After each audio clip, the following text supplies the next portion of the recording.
Now students, आइए आगे देखते हैं हम लोग। इस क्वेश्चन को देखिए। इस क्वेश्चन में आपसे क्या कह रहा है? कह रहा है कि in the x y plane, ये एक्स वाई प्लेन है आपका, ठीक। In the region y is greater than zero. Y is greater than zero का मतलब है, देखिए जरा ध्यान से, ये वाई एक्सेस है और ये एक्स एक्सेस है, correct.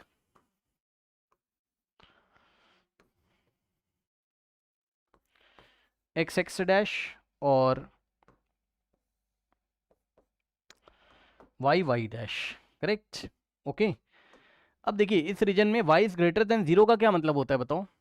y is greater than zero का मतलब y के पॉजिटिव डायरेक्शन में, मतलब इस डायरेक्शन में, y के पॉजिटिव डायरेक्शन में, मतलब y, अगर आप इस रीजन में चले जाओगे, ये वाले प्लेन में है ना, ये वाले प्लेन में अगर आप जाओगे, y is greater than zero में अगर आप जाओगे ऊपर की डायरेक्शन में, तो मैग्नेटिक फील्ड कितनी? b1k कैप, ठीक। b1k कैप क्या होता है बताइए? b1k कैप होता है मैग्नेटिक फील्ड, मतलब प्लेन से बाहर की तरफ, है ना। तो यहाँ पे जो मैग्नेटिक फील्ड है वो प्लेन से बाहर की तरफ है, ठीक। ऐसा यूनिफॉर्म मैग्नेटिक फील्ड है। तो येलो कलर से अगर आप देखेंगे तो मैग्नेटिक फील्ड है B1 और आई जे के कैप ना। y is less than zero has another uniform magnetic field B2k cap, ठीक। मतलब y is less than zero का मतलब हो गया, ठीक, y is less than zero का मतलब हो गया कि y अगर नेगेटिव है ये वाले प्लेन में, है ना। तो ये वाले प्लेन में अगर आप ध्यान से चेक करेंगे तो ये वाले प्लेन में जो आपकी मैग्नेटिक फील्ड है वो है B2k कैप। तो फिर से B2k कैप है तो होगी तो बाहर ही, लेकिन स्ट्रेंथ चेंज हो जाएगी आपकी, B1 से चेंज होके अब मैग्नेटिक फील्ड B2 हो गई है, ठीक, कुछ इस तरीके से। और ये हो जाएगा B2 JK के कैप, ठीक है। अब उसने हमसे बोला है, पढ़िए question, a positively charge particle is projected from the origin along the positive y direction y axis with a speed of v naught is equals to pi meter per second। फिर से पढ़िए, a positively charged particle is projected from the origin along the positive y with a speed of v naught is equals to pi meter per second। मतलब एक particle को इन्होंने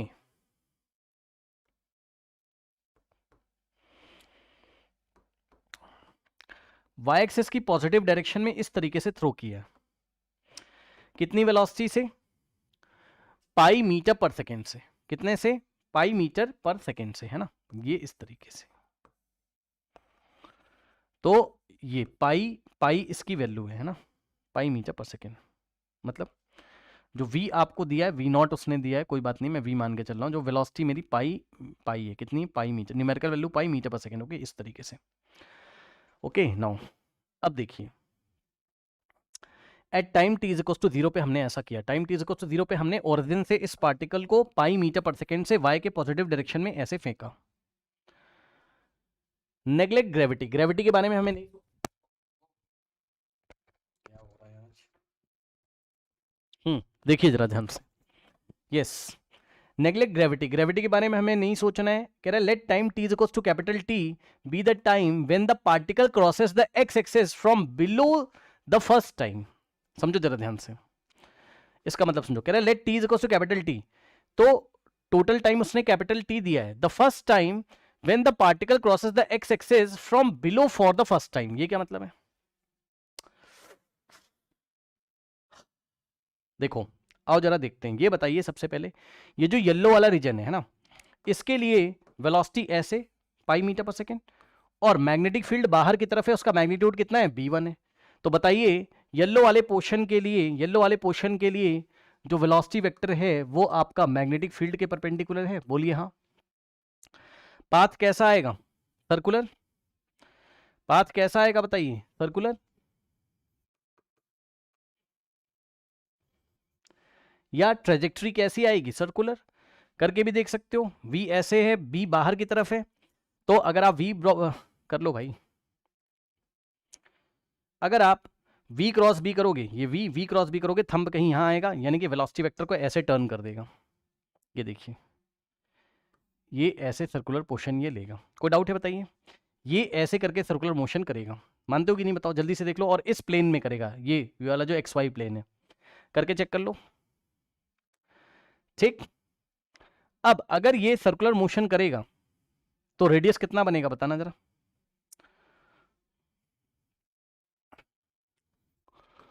for B1 magnetic field radius कितना आएगा? Radius का formula क्या था हमारे पास बताइए। सर्कुलर मोशन में रेडियस का फॉर्मूला था एम वी अपॉन में क्यू बी। तो एम इंटू वेलोसिटी, वी की जगह पाई रख देंगे, है ना, या आप ये समझ लो जरा, वी की जगह हम लोग पाई बाद में रख लेंगे, कोई दिक्कत नहीं, वी की जगह हम लोग पाई मीटर पर सेकेंड रख लेंगे। ओके, तो एम वी अपॉन में Q into magnetic field strength कितना है? B1 है। तो जो रेडियस अभी बनेगा वो बनेगा m v divided by q into B1, ये रेडियस बनेगा। ठीक, तो आइए डायग्राम में बनाइए जरा रेडियस आर। देखो, अगर ये सर्कुलर पाथ लेगा, ये यहां से यहां तक ये इस तरीके से गया, ये वाला सर्कुलर पाथ ये अगर इस तरीके से लेगा तो इसका सेंटर यहां आपको मिलेगा, और रेडियस कितना हो जाएगा? आर।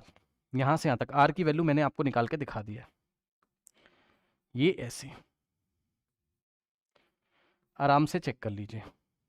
अब पार्टिकल यहां पहुंच जाएगा, और अगर नीचे मैग्नेटिक फील्ड नहीं होती तो ये ऐसे ही निकल जाता, ये सीधा ऐसे ही निकल जाता, टेंजेंशियली निकल जाता इस पाथ पे। ये जो सर्कुलर पाथ है इसके टेंजेंशियली ये इस तरीके से सीधा निकल जाता है ना, लेकिन नीचे फिर से मैग्नेटिक फील्ड आ गई है, बाहर की तरफ है, स्पीड नहीं चेंज होगी। आपको पता है यहाँ पे भी स्पीड हमारे पास कितनी होगी? v ही होगी। स्पीड तो भाई नहीं चेंज करती ना, क्योंकि वर्क डन तो करेगी नहीं मैग्नेटिक फील्ड, तो स्पीड नहीं चेंज होगा। तो ये वाले पॉइंट पे अगर आप देखोगे तो फिर से आपका v कहाँ है? ऐसे नीचे, और मैग्नेटिक फील्ड बाहर की तरफ। फिर से हमारे पास ये जो आपका ये वाला जो नीचे वाला रीजन है आपका, है ना, यहाँ पे भी अगर आप ब्लू वाला रीजन देखोगे तो वहां पे भी आपका जो वेलोसिटी है वो perpendicular to B2 magnetic field है। फिर से कैसा आएगा? सर्कुलर आएगा। फिर से कैसा आएगा? सर्कुलर आएगा। सर्कुलर का मतलब है ये इस तरीके से ऐसे कहीं घूम जाएगा। अब कहाँ घूमेगा, रेडियस कितना आएगा वो हमें नहीं पता, वो हम निकालेंगे। सर कैसे? आप कैसे कह रहे हो भैया? करके देख लो ना, करके देख लो। वेलोसिटी वेक्टर ऐसे, मैग्नेटिक फील्ड ऐसे, v क्रॉस b करोगे,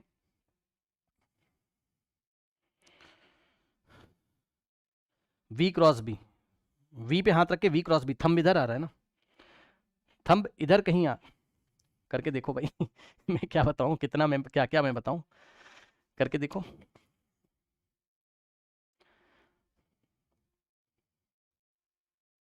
वेलोसिटी वेक्टर नीचे, मतलब XY प्लेन में नीचे, और मैग्नेटिक फील्ड बाहर है, तो v क्रॉस b करोगे तो वेलोसिटी वेक्टर पे फोर्स ऐसे लगेगा ना, तो ये वेलोसिटी वेक्टर से घूम जाएगा। करके देखो भैया, करके देखो, ये पार्टिकल ऐसे घूम जाएगा, ऐसे ऐसे करके सर्कुलर मोशन करेगा। बताइए, आया ये बात? तो जब ये अब ऐसे करके सर्कुलर मोशन करेगा तो अब न्यू रेडियस कितना होगा? B2 मैग्नेटिक फील्ड में न्यू रेडियस कितना होगा? For B2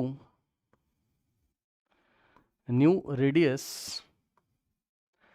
R2 is equals to, formula तो ये लगेगा m इंटू वी, भाई आपका मास तो वही है, v भी वही है, स्पीड भी वही है, ठीक, q भी वही है, चार्ज भी वही है, बस मैग्नेटिक फील्ड स्ट्रेंथ B2 हो गया। और क्वेश्चन अगर आप पढ़ोगे तो B1 और B2 में रिलेशन दिया है। पढ़िए क्वेश्चन, कह रहा है B2 is equals to 4 times B1, B2 is equals to 4 times B1 हमें दिया हुआ है। तो B2 is equals to 4 times B1 हमें दिया हुआ है। तो B2 की जगह आप क्या रखोगे?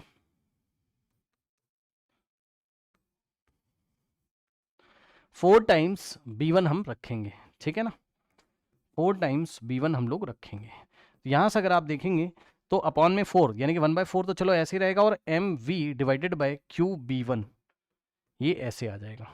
ठीक, तो यहां से अगर आप देखोगे तो radius 2 is equals to 1/4 times, ये क्या हो गया आपका? R हो गया। इक्वेशन नंबर 1 से जो रेडियस पहले था ना R, MV अपॉन QB1, वही तो है। तो यानी कि जो नया रेडियस आया वो R/4 आ जाएगा, मतलब पहले वाले रेडियस का 1/4, पहले वाले रेडियस का 1/4 आ जाएगा न्यू रेडियस। मतलब डायग्राम बनाना जरा, ये बताओ, अगर ये R/2 है और ये, सॉरी R/2 कह रहा हूं, अगर ये R है और ये भी R है तो R के 4 पोर्शन करोगे, 1 2 3 और 4। तो अब ये क्या करेगा? अब ये ऐसे मोशन करेगा, ये ऐसे मोशन करेगा, क्योंकि अब रेडियस कितना लेना हमें? R/4। तो चेक करना जरा भाई, ये r/4 और प्लस r/4 और प्लस r/4 प्लस r/4, क्योंकि टोटल r था ना, तो 4 इक्वल पार्ट्स में डिवाइड करोगे तो r/4 plus r/4 plus r/4 है ना। तो कहने का मतलब ये है कि ये वाला रेडियस आपका r/4 हो गया और ये रेडियस भी आपका r/, तो यहां पे सेंटर मिलेगा इस बार, तो ये ऐसे करके घूम जाएगा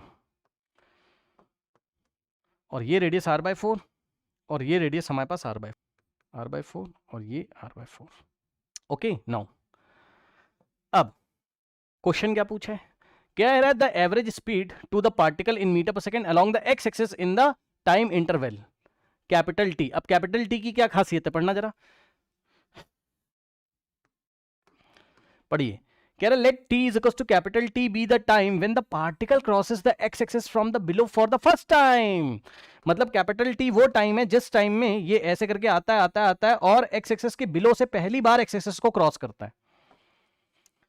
फिर से ध्यान सुनिए, ये ऐसे करके आया यहां तक आया, फिर ये अब ये ऐसे गया, लैंग्वेज को पढ़ो ध्यान से, capital T be the time when the particle crosses the x axis from the below for the first time. मतलब एक्स एक्सिस को क्रॉस तो करना है, अबव से नीचे की तरफ नहीं क्रॉस करना, ना ना ना ना, बिलो से एक्स एक्सिस को पहली बार जब ये क्रॉस करेगा, तो एक्स एक्सिस के बिलो तो ये चला चला चला, बिलो से पहली बार अब क्रॉस करेगा। मतलब जब पार्टिकल यहां पे पहुंच गया ना, पूरा मोशन देखिए, यहां से यहां पे आ जाए और फिर जब यहां से अब जब क्रॉस करने वाला है, तो ये टोटल टाइम यहां से लेकर और यहां तक का टोटल टाइम कैपिटल टी हमें दिया हुआ है। तो कैपिटल टी जो है वो T1 प्लस T2 के इक्वल हो जाएगा। मतलब मैग्नेटिक फील्ड B1 में कितना टाइम उसने स्पेंड किया और फिर मैग्नेटिक फील्ड B2 में उसने कितना टाइम स्पेंड किया। भाई T1 यहां से यहां तक का टाइम है और T2 यहां से यहां तक का टाइम है। बोलिए हाँ सर, आगे क्या होगा, आगे वो इसी तरीके से चलता जाएगा, फिर वो येलो वाली मैग्नेटिक फील्ड में आएगा, फिर ये इस तरीके से हाफ साइकिल करेगा, फिर 1/4 रेडियस, फिर हाफ साइकिल, फिर 1/4 रेडियस, इस तरीके से आपका करता रहेगा। ठीक है, लेकिन पहली बार वो बिलो से एक्स एक्सिस को जब क्रॉस कर रहा है तब तक उसने बात करी कि टोटल टाइम कितना है, कैपिटल टी। तो ध्यान सुनो, यहां से यहां तक का टाइम T1 कैसे निकालोगे बताओ। अब देखो जरा,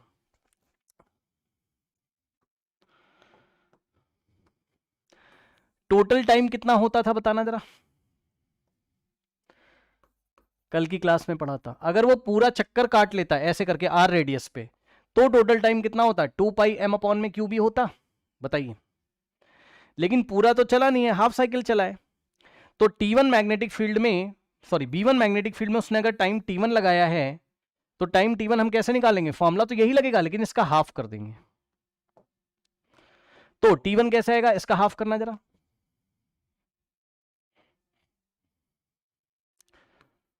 फॉर्मूला लगेगा टाइम का T1 2πm/क्यूबी, यही लगेगा, m/क्यूबी यही लगेगा, लेकिन हम इसका हाफ करेंगे और मैग्नेटिक फील्ड हम B1 रखेंगे। बताइए टाइम T1 निकालना है, मैग्नेटिक फील्ड B1 में इतना टाइम स्पेंड किया, हाफ क्यों किया, क्योंकि सेमी सर्कल में चल रहा है, हाफ सर्कल में चल रहा है, ठीक, और B की जगह B1 हमें रख देना है बस, ठीक।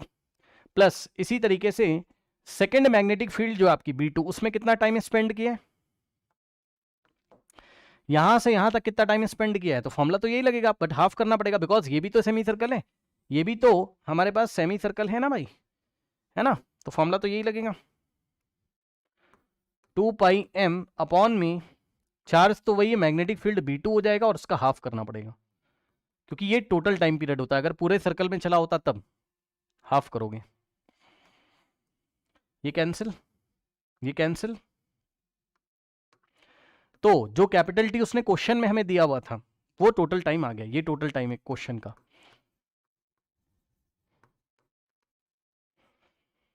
कितना आ गया,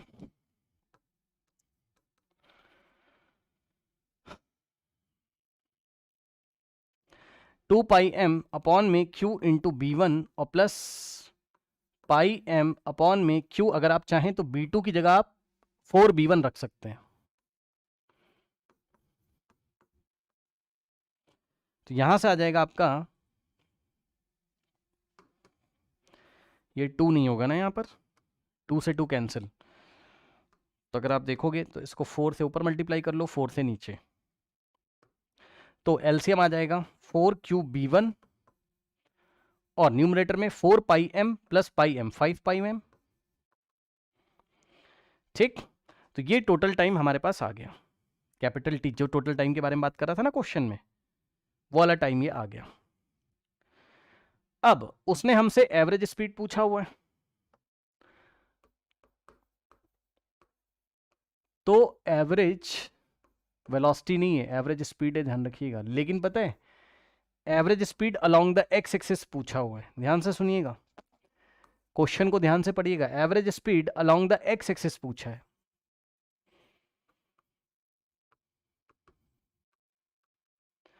क्या होता है? Total time, sorry total distance upon total time.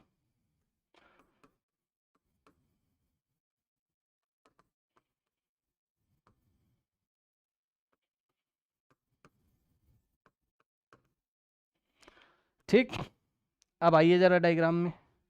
Yes, ये बताइए टोटल डिस्टेंस कितना चला अलोंग द एक्स एक्सिस?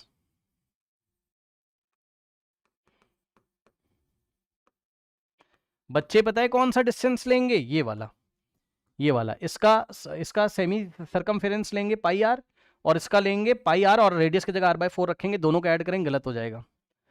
उसने हमसे एवरेज स्पीड नहीं पूछी, अगर एवरेज स्पीड पूछी होती तब हम ये वाला पाथ लेंथ लेते और प्लस ये वाला पाथ हम लेते, अभी नहीं लेंगे। उसने हमसे बोला है the average speed of the particle in metre per second along the x axis in time capital T. Along the x axis कितना चला होगा वो सोचो भाई। जब ये ऐसे चल रहा है तो इसका प्रोजेक्शन करिए, यहां से प्रोजेक्शन करोगे इसका, ये इस तरीके से इस तरीके से इस तरीके से इस तरीके, इसकी परछाई ऊपर से टॉर्च मारिए, ठीक है, ऊपर से टॉर्च मारिए तो इसका प्रोजेक्शन नीचे पड़ेगा, तो आपको समझ में आएगा जैसे कि कोई पार्टिकल यहां चल रहा हो, यहां पे, यहां से चलना शुरू किया, यहां तक चलेगा, आर आर गया गया, फिर वापस यहां तक आया। बोलो हाँ। तो बताओ कितना चला? यहां से यहां तक आर चला एक्स एक्सिस में, फिर यहां से यहां तक आर चला और वापस आया, तो r by 4 plus r by 4। ठीक है, तो एक्स एक्सिस वाला हमें लेना है, ध्यान रखिएगा। तो total distance along x axis, along x axis कितना हो जाएगा? R plus r by 4 plus r by 4। Solve करोगे आर प्लस आर 2r और plus r by 4 plus r by 4 r by 2 और 2 टू द 4 5 आर बाय 2। ठीक, total distance 5 r by 2, total time तुम निकाल चुके हो, सॉल्व कर लो।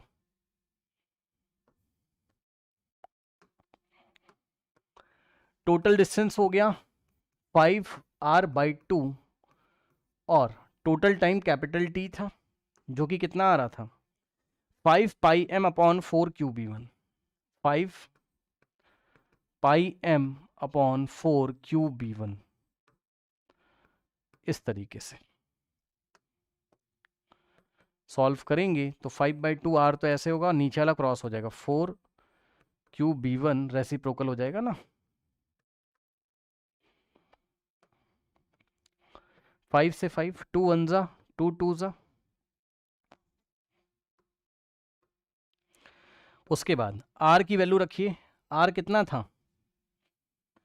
M v upon q b 1, r कितना था? एम वी, आर की जगह m v upon q b 1। Sir r को क्यों एलिमिनेट कर रहे हो? बिकॉज रेडियस हमने अपने मन से आर अज्यूम किया था ना, आर की वैल्यू हमें एम वी और क्यू बी 1 के टर्म्स में हमें रखनी पड़ेगी, ठीक है ना, इंटू 2 क्यू, और वैसे भी कटता हुआ नजर आ रहा है, इतना तो आप कर लोगे। क्यू से क्यू गया, B1 से B1 गया, ठीक, M से M गया, और क्वेश्चन में वेलोसिटी हमें कितना दिया हुआ था? पाई मीटर पर सेकेंड। वेलोसिटी का जो मैग्नीट्यूड था पाई मीटर पर सेकेंड था, तो V की वैल्यू भी पाई और ये पाई, तो पाई से पाई कैंसिल हो गया,